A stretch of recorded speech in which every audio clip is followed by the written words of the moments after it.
एक और पक्षी बचा लिया गया और ये हुआ नाचो ओतेरो की वजह से। स्पेन के एक वाइल्ड लाइफ क्लिनिक में घायल केस्ट्रल को उन्होंने ठीक कर दिया। बाढ़ में गिर जाने के कारण इस शिकारी पक्षी के पैर में चोट आ गई थी। टैग किए जाने के बाद उसे छोड़ दिया जाएगा। उन्हें वापस जंगल में छोड़ देना सबसे खूबसूरत पल होता है। हम सभी लोग यहाँ ज्यादा से ज्यादा पशु पक्षियों को बचाने की पूरी कोशिश करते हैं ताकि ज्यादा से ज्यादा जीव बचाए जा सकें। हम मैड्रिड के बाहरी इलाके में स्थित मखादा होंडा में हैं। यहाँ हम वन्य जीवों के लिए बने यूरोप के सबसे बड़े क्लिनिक में आए हैं। एक साल में यहाँ करीब 6500 देसी जानवरों का इलाज हुआ। हाइकिंग करने वाले या वन कर्मचारी इन जीवों को यहाँ ले आते हैं। घायल पक्षियों के अलावा और भी कई जीव यहाँ लाए जाते हैं।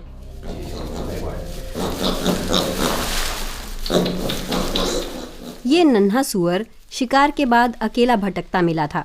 शायद इसकी मां को गोली मारी गई थी। जंगली सुअर संरक्षित नहीं है। दरअसल कई जगहों में आबादी नियंत्रित नहीं है, लेकिन फिर भी बच्चे का इलाज तो होगा ही।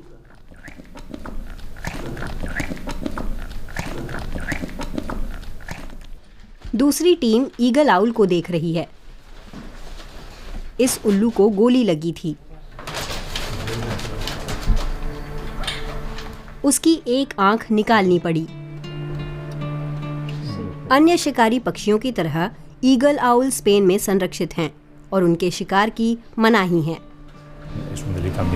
ये एक पर्यावरणीय अपराध है और हम उससे उसी तरह निपटते हैं। ऑटोप्सी करते हैं और कानूनी कार्रवाई के लिए अधिकारियों को सूचित कर देते हैं।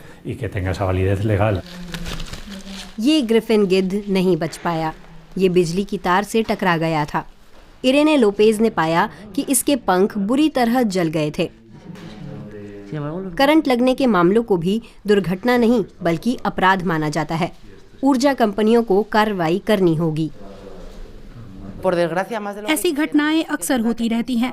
वैसे तो हम खतरनाक जगहों की तलाश करके ऊर्जा कंपनियों से बिजली की तारों को ठीक से इंसुलेट करने को कहते हैं, लेकिन फिर भी पक्षियों की मौत हो रही है, खासकर बड़े पक्षी।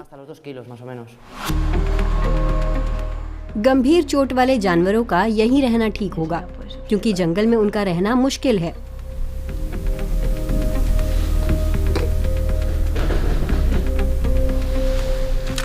लेकिन केस्ट्रल तो क्लिनिक से विदा लेकर जंगल में अपनी काबिलियत दिखाने को तैयार है। उसके विदा होने का समय आ गया है।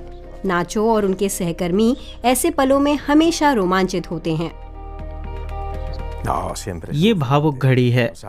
कोई भी पक्षी या जानवर कितना ही शानदार या साधारण हो, ये पल हमेशा हमारे लिए खास होता है। आखिरकार वो घड़ी आ ही गई।